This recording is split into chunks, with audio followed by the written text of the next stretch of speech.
ibadah kita pada malam hari ini akan segera kita mulaikan. Mari siapkan hatimu, kita datang menyembah kepada Tuhan kita. Mari kita berdoa. Terima kasih Tuhan, malam hari ini biarlah Engkau Tuhan yang beracara dalam hidup kami.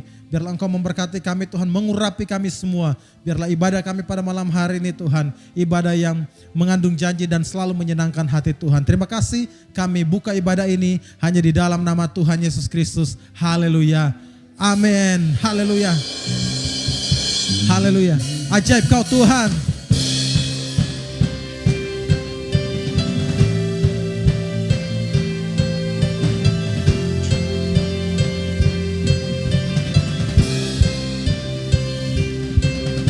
Tak terbayang kebesaran-Mu dan tak terbanding kekuatan-Mu Tuhan. Kau megah atasku,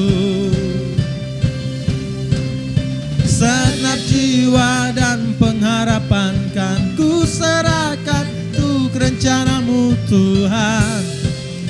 Kau Raja atasku, hanya Kau yang layak ditinggikan. Ajaib Kau Tuhan, amin. Ajaib Kau Tuhan, agung dan perkasa. Kau sumber kemenanganku, layak berkuasa, memerintah selamanya. Yesus Kaulah Raja mulia.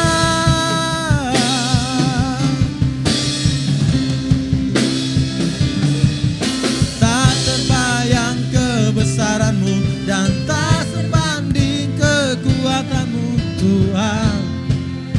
Kau megah atasku, segenap jiwa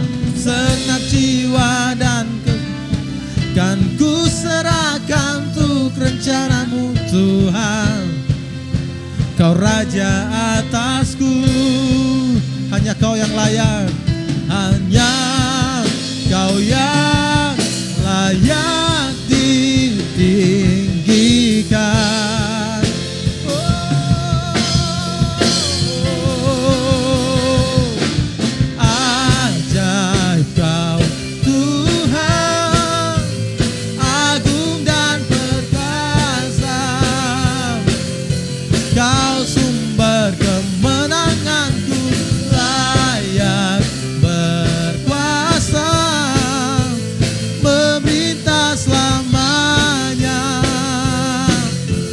Yesus Kaulah Raja mulia. Oh, oh, oh. Kaulah Raja kami, Kau yang termulia dalam hidup kami Tuhan.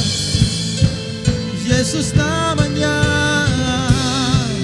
selamanya Kau Tuhan bertata dalam hidupku. Amin. Oh.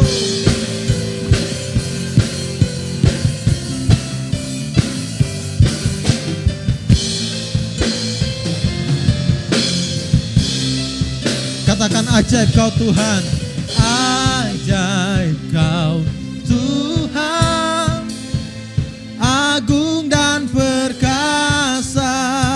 Engkaulah sumber kami Tuhan, Kau sumber kemenanganku, layak berkuasa, memerintah selamanya. Yesus Kaulah Raja mulia, ajaib Kau Tuhan, amin, agung dan perkasa. Kau sumber kemenanganku, layak berkuasa, memerintah selamanya. Yesus Kaulah Raja mulia.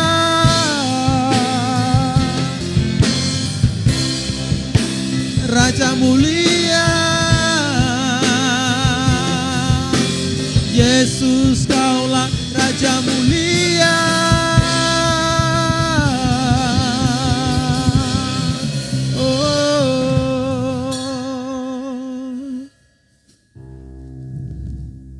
Tiada yang dapat pisahkan Tuhan hati kami dari Engkau. Biarlah kami selalu ada di hati-Mu Tuhan. Naikkan pujian ini, tiada yang dapat pisahkan. Tiada yang dapat pisahkan ku dari terangnya kasih-Mu. Hadirkan ketenangan yang tak bisa dunia berikan. Kini Kau pegang hidupku dan hapus kesalahanku. Harganya pengorbanan yang memberikan keselamatan.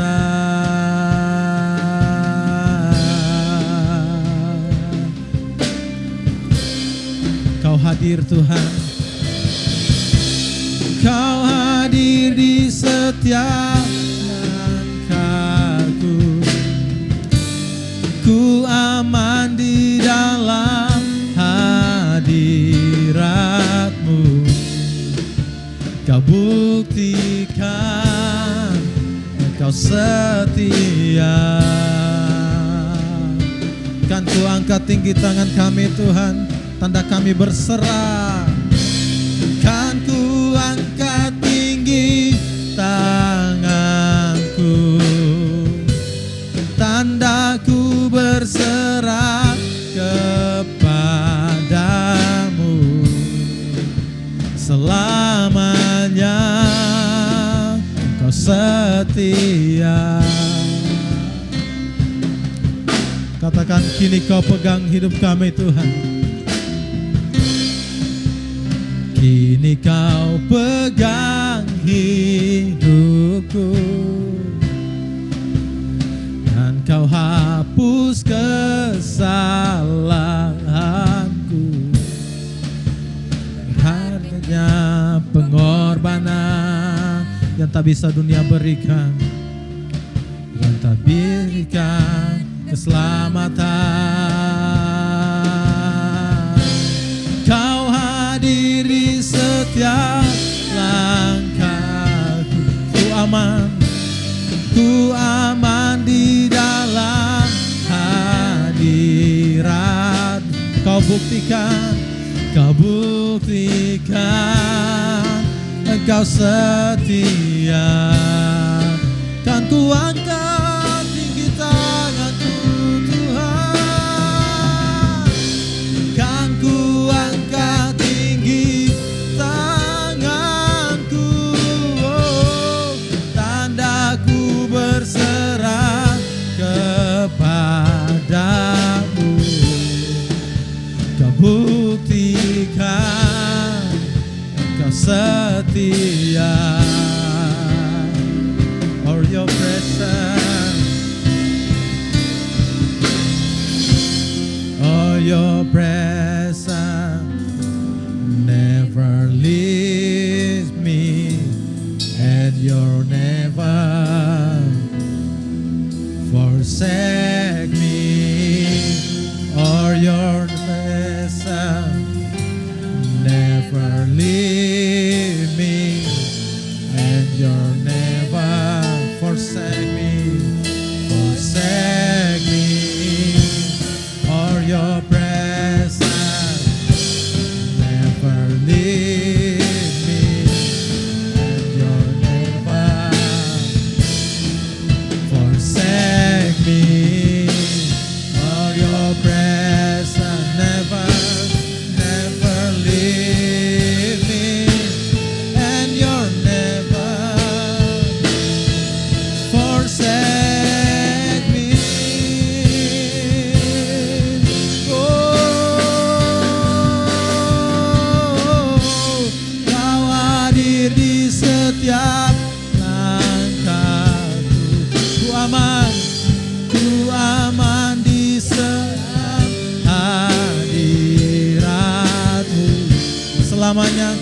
setia Tuhan, Engkau setia.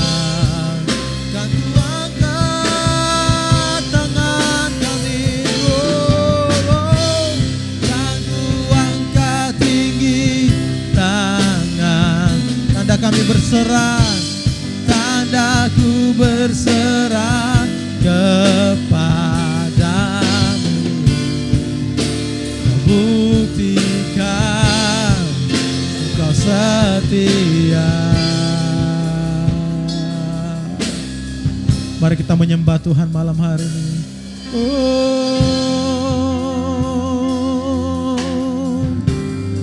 Engkau setia, Engkau setia,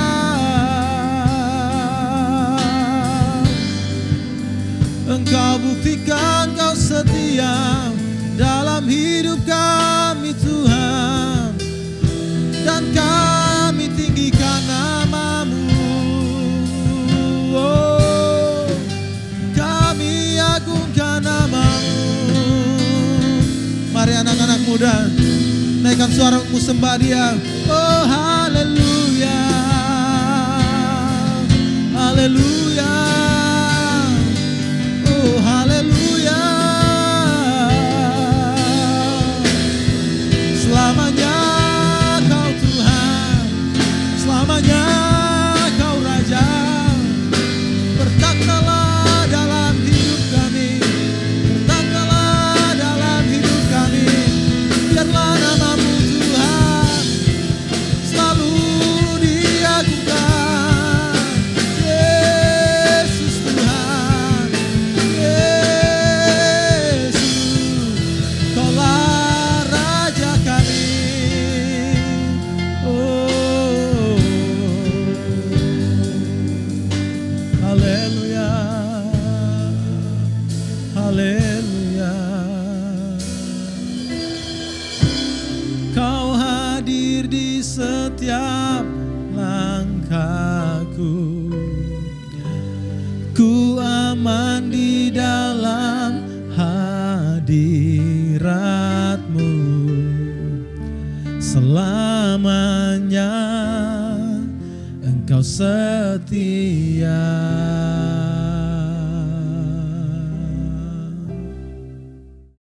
Shalom, anak-anak muda yang ada pada malam hari ini.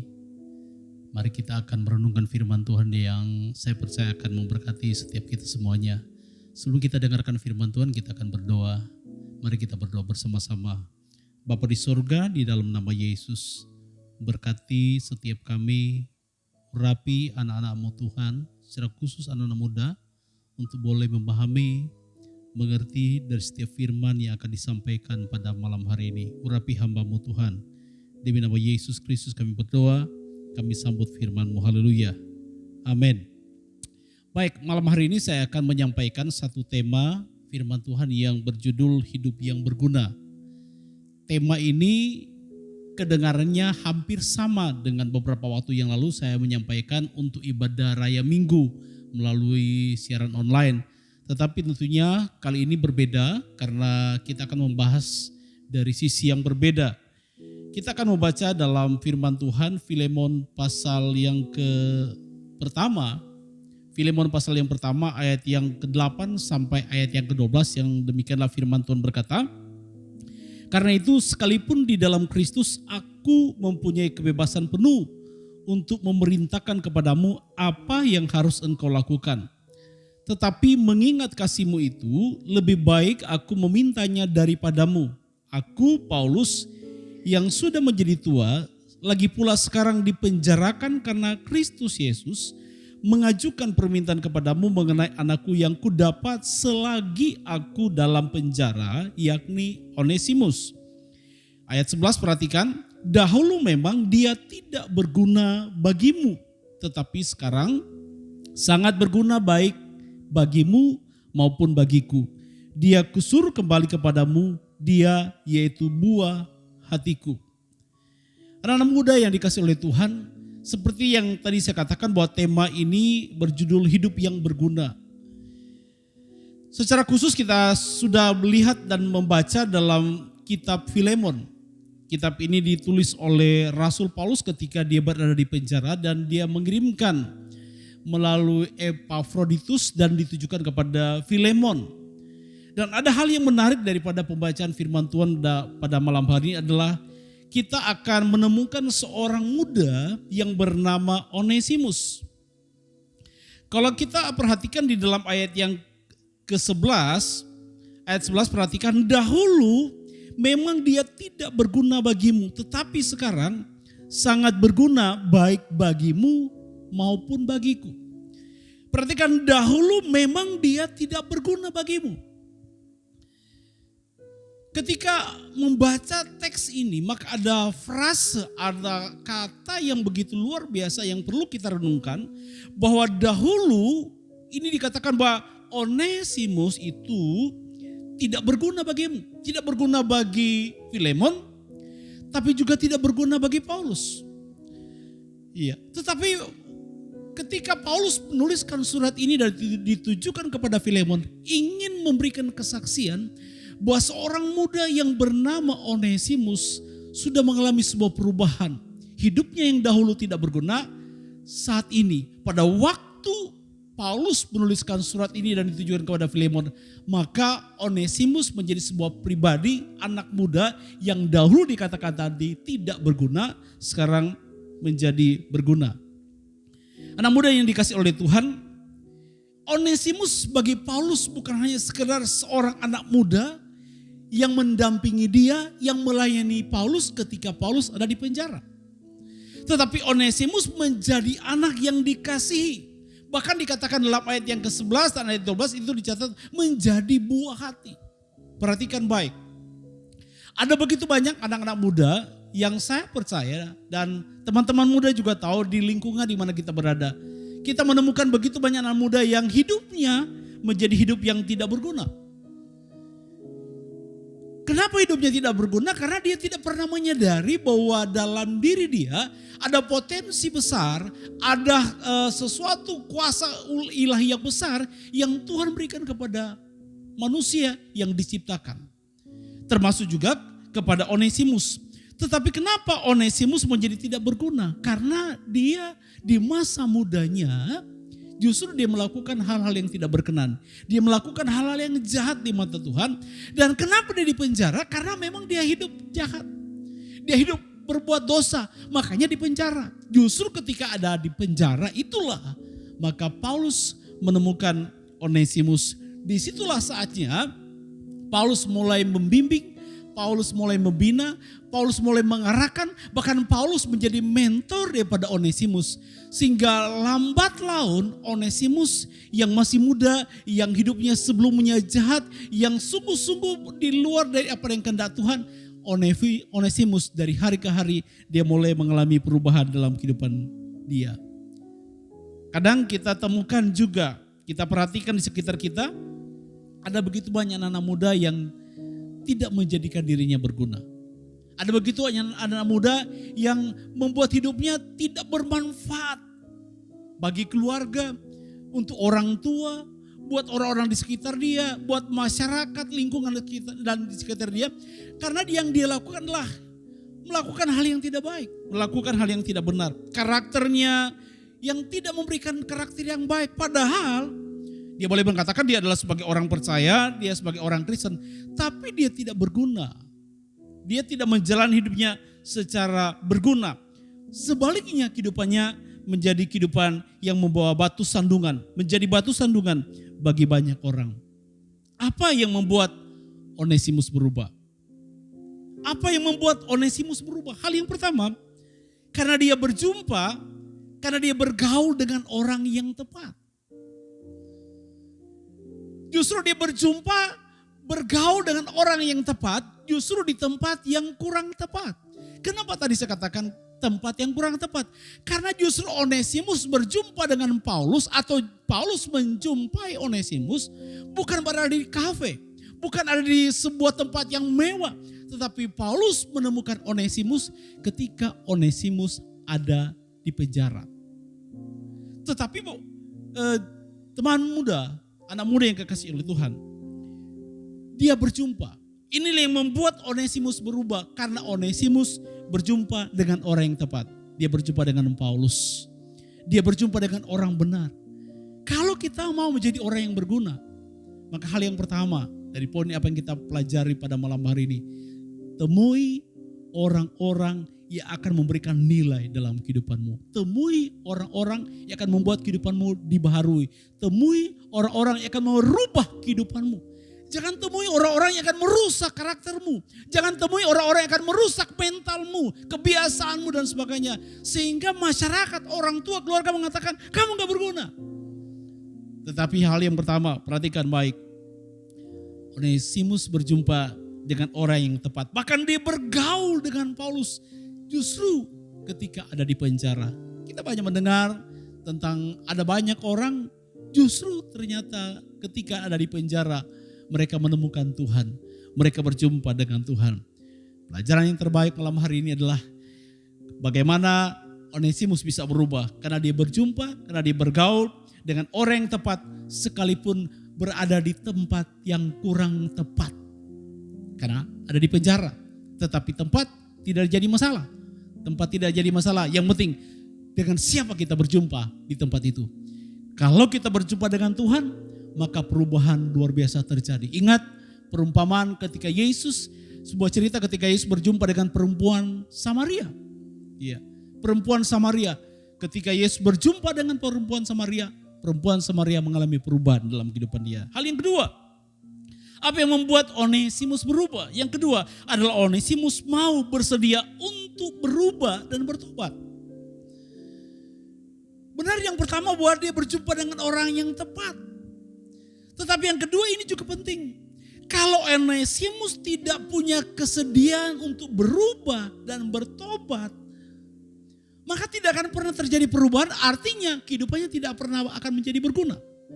Tetapi karena dia mau bersedia berubah, karena dia mau bersedia untuk bertobat, karena dia mau bersedia untuk meninggalkan kehidupannya yang lama, maka sebelumnya hidupnya tidak berguna. Ketika dia berjumpa dengan Paulus, ketika dia punya keinginan untuk berubah, maka hidupnya pasti akan menjadi berguna. Itulah sebabnya sahabat muda, kesediaan hati kita, kerinduan kita, keinginan kita. Ya, jangan cuma sekedar orang Manado bilang, aduh kita mau bermimpi untuk kita berubah. Kita mau bermimpi untuk kita bertobat. Jangan cuma bermimpi, tapi bertindak. Bersedia untuk berubah. Yang ketiga, hal yang ketiga singkat saja. Onesimus mau dibimbing, dia mau dimentor, dia mau diarahkan oleh seorang yang bernama Paulus. Memang Onesimus tidak bisa kemana-mana. Dia berada di penjara. Tetapi justru hal yang luar biasa yang dikerjakan oleh Paulus kepada Onesimus, dan ada sebuah respon yang luar biasa daripada Onesimus adalah bagaimana ketika Onesimus bersedia untuk mulai melayani Paulus ketika Paulus di penjara. Melayani dalam pengertian apa yang menjadi kebutuhan daripada Paulus. Mungkin yang berbicara tentang dia apa yang Paulus makan ataupun minum, maka Onesimus membantu. Artinya Onesimus yang sebelumnya tidak berguna, dia tidak menjadi apa-apa. Tetapi ketika dia mulai berubah, ketika dia berjumpa dengan Paulus tentunya, maka yang penting juga adalah ketika Onesimus mau dibimbing, mau dimentor oleh Paulus, maka lama-kelamaan hidup Onesimus yang gak berguna mulai berguna. Karena apa? Karena Onesimus memberi diri dia, memberi waktu dia, dia mau mempersiapkan hatinya untuk dibimbing, dimentor oleh Paulus. Sahabat muda, kadangkala ada keinginan untuk kita tentu berubah. Ada keinginan untuk kita tentu berguna. Tetapi hanya dalam waktu yang singkat saja. Kalau bicara tentang mentor, bicara tentang bimbingan, itu butuh waktu yang lama. Dari waktu ke waktu, dari hari ke hari, dari minggu, bulan, dan tahun. Terus, itu akan terus naik, next level. Biarkanlah dirimu dimentoring, dibimbing oleh orang-orang yang tepat. Kalau engkau membiarkan hidupmu dibimbing, dimentor, diarahkan oleh orang-orang yang tepat, ya, Orang-orang yang sungguh-sungguh punya karakter yang baik. Orang-orang itu adalah orang yang akan memberikan nilai yang baik bagimu. Artinya dia akan memberikan hidup, melakukan banyak hal dalam kehidupanmu. Maka kehidupanmu akan menjadi berguna. Jadi yang ketiga, Onesimus mau dibimbing dan dimentor. Berikanlah hidupmu dibimbing, dimentor oleh PKS, oleh teman-teman. Cari yang rohani dan jangan yang rohana. Ya, kalau nggak mau cari rohana di dunia ini banyak. Cari rohani sedikit. Tapi jangan lupa ketika engkau dibimbing, ketika engkau diarahkan, maka bersedia. Engkau ditegur, dinasehati, bahkan kadangkala ada ujian di situ, ada sanksi di situ. Belajar menerima. Bahkan firman Tuhan mengatakan barang siapa yang kukasih dia ketegur dan kuhajar. Jadi biarkanlah. Ya. Berikanlah dirimu untuk ditegur dan dihajar oleh Tuhan. Sebagai penutup, karena Onesimus sudah bertobat, maka kehidupannya kembali berguna. Bahkan menjadi kesayangan Paulus. Dia menjadi buah hati daripada Paulus. Setelah keluar dari penjara, akhirnya ia diterima kembali oleh Filemon. Yang juga anak rohani daripada Paulus. Artinya, ketika dia keluar penjara, ada orang bisa menerima dia. Karena Filemon, maksud saya Onesimus sudah berubah, sudah bertobat. Sehingga Filemon juga bisa menerima Onesimus. Yang kedua, pastikanlah bahwa hidupmu berubah sehingga menjadi berguna, menjadi berkat dimanapun engkau pergi dan berada. Tentunya, pertama-tama dalam keluarga, dengan orang tua, dengan papa, mama, kakak dan adik dan adik. Bahkan lingkungan sekitarnya engkau dalam hidupmu akan berguna dan bermanfaat menjadi dampak bagi banyak orang. Tuhan Yesus memberkati sahabat muda pada malam hari ini.